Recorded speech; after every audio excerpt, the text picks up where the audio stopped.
Hello friends, my name is Carrie Ann. I'm a realtor with eXp Realty and you are watching Living in Hendersonville, the show all about living in Hendersonville, moving to Hendersonville. What is Hendersonville, North Carolina like? I'm here to tell you. Today I'm at 72 South Anvil Lane here in Hendersonville, North Carolina in the community at Vistas of Blacksmith Run, and it is a beautiful home. It's listed at $415. It's 3 bedrooms, 2 baths, and I'm gonna show it to you.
That's the whole house, 3 bedrooms, 2 baths, and it's only $415.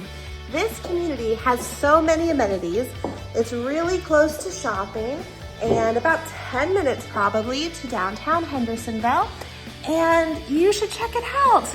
Maybe this isn't the house for you, but you want to learn more about living in Hendersonville, then you should like this video, subscribe to my channel, and then get on the phone. You can text me, you can call me, but let's get connected so I can help you learn more about living in Hendersonville.